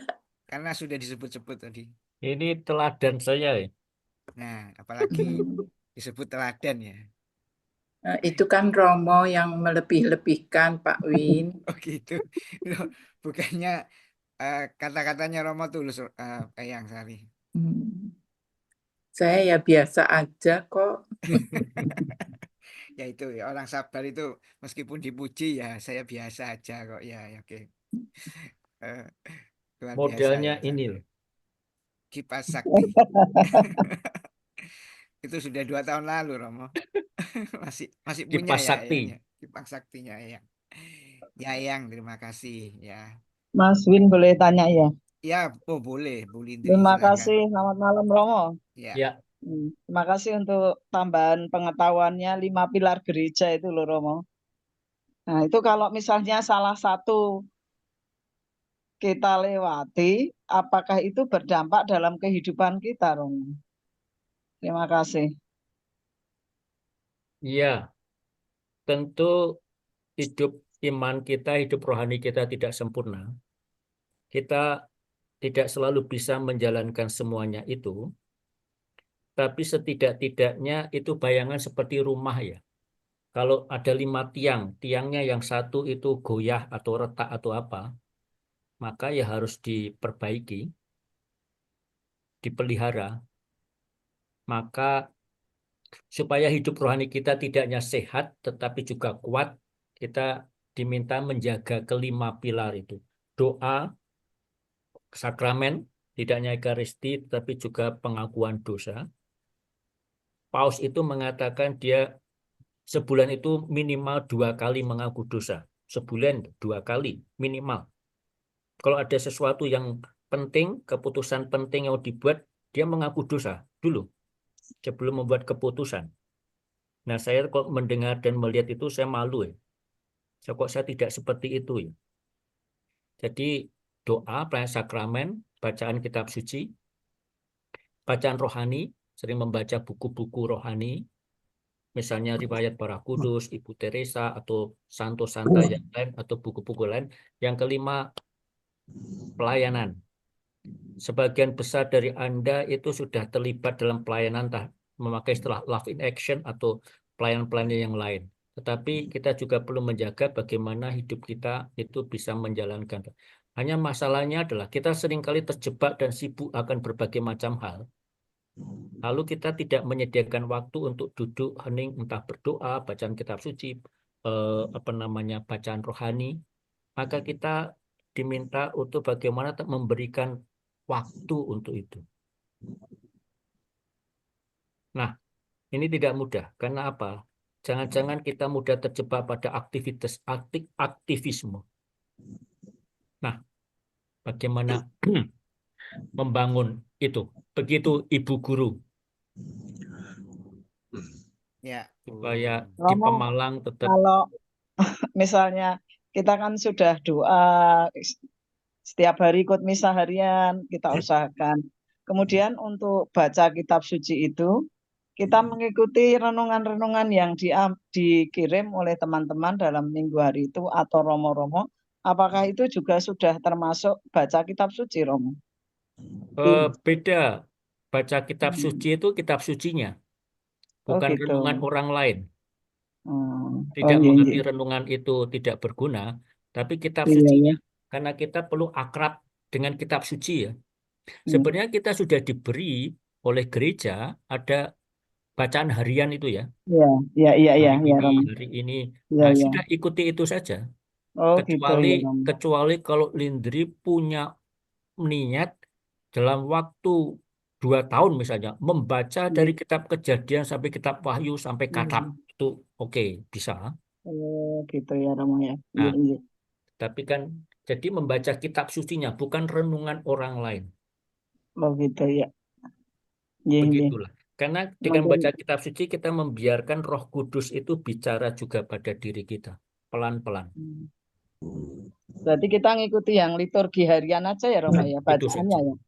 Ya, Oh, iya, kecuali iya. kalau punya niat untuk membaca misalnya Iya itu. mulai 1 September sampai 1 September 2025 atau katakan mulai dari 14 Februari 2025 karena digerakkan oleh semangat Valentine, maka saya akan membaca dari kitab Kejadian bab 1 ayat 1 sampai kitab Wahyu bab sekian ayat sekian. Oke, bisa saja.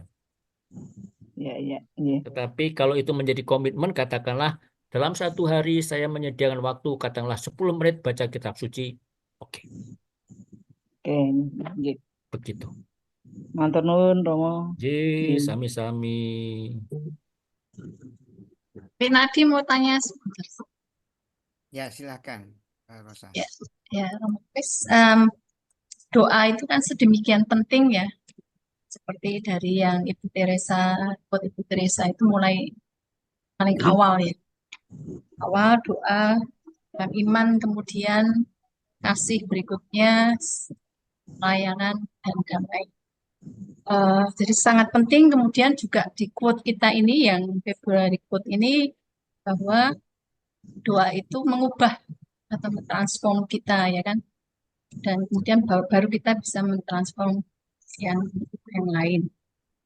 Nah, tetapi kenapa kok orang itu sulit ya, berdoa itu tidak mudah begitu? Maka di dalam kitab suci dikatakan kalau sulit berdoa minta Roh Kudus ya kan, Roh Kudus berdoa untuk kita seperti itu. Jadi mengapa doa itu sangat penting, tetapi mengapa bagi kita itu tidak mudah doa? Itu mungkin pertanyaan saya. Kalau seperti Ibu Teresa sendiri kan, meskipun dalam keadaan kegelapan rohani, kunci utamanya adalah terus berdoa, ya kan? Makanya yang membuat tetap bisa bertahan selama 45 tahun atau 50. Itu Romo. Kenapa doa demikian sulitnya? Nah, sesuatu yang penting, sesuatu yang mendasar itu tentu tidak akan mudah. Saya suka dalam teks surat Ibrani, Tuhan menghajar orang yang dikasihinya. Jadi cara Tuhan mendidik itu menghajar kita. Dan kita tidak diberi kemudahan. Contoh saja ya, ketika Tuhan menciptakan dunia ini, lalu Adam dan Hawa, Tuhan mengatakan ada 2 jenis pohon, pohon kebaikan dan pohon pengetahuan. Nah, pohon pengetahuan jangan kamu makan buahnya. Nah, karena kamu akan tahu yang baik dan yang buruk. Tetapi manusia itu tidak puas dengan itu, dan setan itu tahu. Ciri manusia itu kepo, penasaran. Nah, ternyata kita itu tidak tahan untuk sepi sendiri dan bertahan. Mengapa Ibu Teresa diberi kegelapan yang begitu panjang? Karena Tuhan ingin mendidik Ibu Teresa. Supaya apa? Dia semakin berani akhirnya mengatakan, I am nothing, I have nothing, I can do nothing. Apa yang saya lakukan ini dan itu, hadiah Nobel, hadiah ini, gelar ini, dan gelar itu nothing kok bagi dia. Karena apa? Ya semuanya itu rahmat. Akhirnya hanya bisa mengatakan, saya hanyalah sebatang pensil. Dalam tradisi gereja ada ungkapan instrumentum conjunctum cum Deo. Semakin menjadi alat di tangan Tuhan. Dan semakin kita menjadi alat di tangan Tuhan, semakin kita akan tersedia baginya. Nah, kita itu kadang-kadang masih egois. Bahayanya demikian. Berdoa belum tentu berdoa. Mohon maaf, karena saya sering menemani suster-suster. Suster-suster berdoa. Iya. Jam berapa? Ibadat pagi.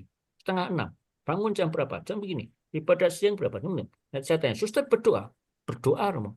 Suster berdoa. Berdoa, Romo. Suster berdoa. Diam lalu. Mengucapkan doa belum tentu berdoa. Saya, Romo, memimpin misa, belum tentu saya misa. Kadang-kadang sedang membaca. Nah, tetapi saya tetap harus berdoa, saya tetap harus misa. Karena disitulah batu ujinya, tahan uji. Ada dua, menurut saya ya, ada dua ciri dasar. Sabar dan tekun.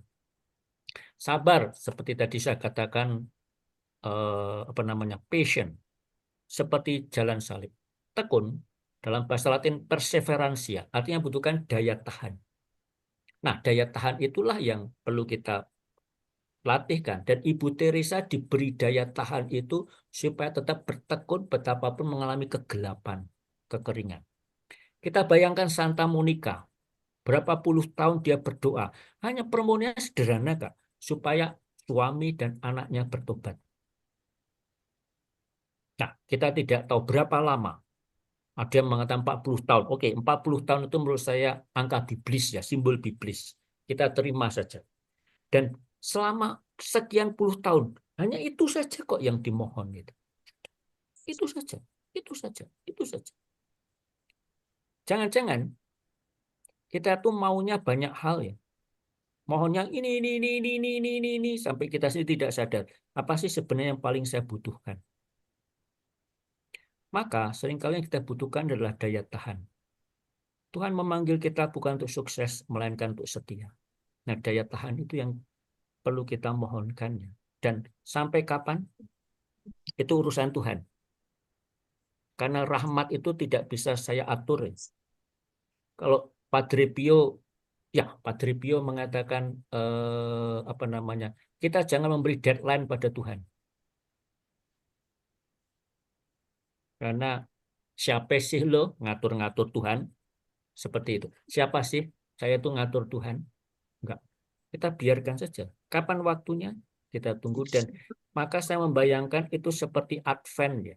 Kita itu hidup seperti masa Advent, menanti. Maka Tuhan memakai ungkapan seperti menanti pencuri di malam hari. Kita tidak tahu. Ya kita siap saja. Dan oleh karena itu kita perlu menjadi seperti gadis yang bijaksana, bukan gadis bodoh. Yang biasanya begini. Udah gitu aja. Selesai. Lalu kita tidak berjaga-jaga. Begitu Rosa. Maka ya sudah, saya hanya memohon dua hal itu saja. Sabar dan tekun. Karena saya tahu, dua saja saya sering gagal. Sering malas, sering bosen. Kadang-kadang mengatakan, capek deh. Doa gini-gini kok enggak. Kok masih begitu-begitu. Tuhan, mengapa saya kok masih belum sabar ya? Kadang-kadang itu sendiri menjadi saya tidak sabar. Maka Tuhan berilah saya kesabaran. Untuk apa? Kesabaran untuk bersabar dengan proses saya yang tidak selesai-selesai. Bersabar dengan ketidaksabaran saya. Bersabar supaya saya terus mau sabar. Ini tidak mudah dan saya berproses terus untuk itu. Tetapi apakah nanti sampai mati saya sudah menjadi sabar, itu bukan urusan saya kok. Apakah saya akan mendapatkan rahmat kesabaran itu urusan Tuhan. Karena saya tidak tahu dan ya sudah. Hanya terserah Tuhan lah. Saya tuh mempunyai keinginan bisa beriman seperti Maria. Dan saya sadar tidak mungkin. Baru 1% seperti Maria saja saya tidak terlalu yakin, tapi tetap saya mohon. Ya paling tidak kalau tidak seperti Ibu Maria ya bisa seperti Ibu Maria Sinta itu ya. Itu pun masih jauh. Ya, sehingga saya tidak hanya menyinggung Eyang Sari tapi juga Ibu Sinta. Begitulah bunyinya. Oke, Rosa, Proses. gitu ya. Dan proses lebih penting daripada hasil. Ya, Yang penting proses kita bertahan dalam proses. lebih penting dari hasil ya. Saya percaya Demikian. memang kesetiaan ya Romo, berarti nomor Ya. 1 ya Romo. Jadi apa namanya, kita dituntut untuk selalu setia ya dalam doa, karena Tuhan sendiri yang sudah mencintai kita dan kita mau membalas ya, love for love tadi ya katanya Romo. Ya. Semoga Karena begini, kita Ya. itu misalnya saya punya janji dengan orang lain, ya orang katanya datangnya jam 6. Jam 6 lebih 10 dia belum datang, saya sudah tidak sabar ya. ya Itu saya menanti orang yang jelas ya. Nah kalau doa itu mengharapkan sesuatu yang tidak kasat mata itu akan lebih berat lagi. lebih berat lagi ya, betul Romo. Ya. Jadi ya berarti harus sabar ya Romo kalau Ya. nanti janji sama orang nggak datang-datang gitu ya. Terus ya banyak hal lah ya dalam hidup ini ya. Oke, terima kasih Romo Kris, hari ini Sama-sama. sudah penuh dengan cinta ya, dan tentunya Insya doa Allah. ya. Doa itu semoga nanti Romo Kris juga jadi sabar, katanya tadi ya, minta didoakan jadi sabar dan tekun. Nah itu yang saya juga mau tiru-tiru ya dari Romo Kris ya, tekun dan sabar tadi. Semoga dengan doa kita yang selalu sudah diingatkan Romo Kris tadi ya, sepanjang kurang lebih hampir 45 menit tadi Romo Kris mengingatkan kita semakin menjadi cahaya, kita memberikan kepada orang lain ya, keluar ya, bagi keluarga kita dan sebagainya ya. Dan kalau kita dengarkan lagu Come Be My Light, nah itu adalah harapan ya, kita menjadi terang bagi sesama, bagi orang-orang yang ada di sekitar kita. Itu sudah adalah cinta, itu adalah doa yang kita akan persembahkan ya untuk Tuhan ya. Oke, kerabat, mari kita dengarkan lagu Come Be My Light ya.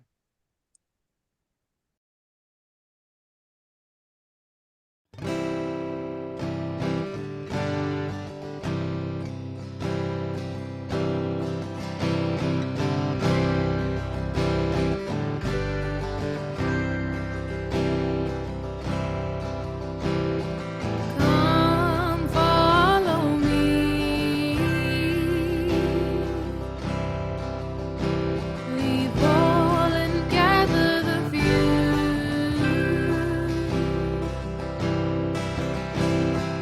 Come live my life. Will you refuse? Will you refuse? Come carry me into the dark of the pole. Come be my light. Come be my love. Come carry me into the darkest of holes. Come be my light. Come be my light. Lord, I am unworthy. This I feel is beyond me. Lord, I am afraid. Is it me that you choose? Me that you choose?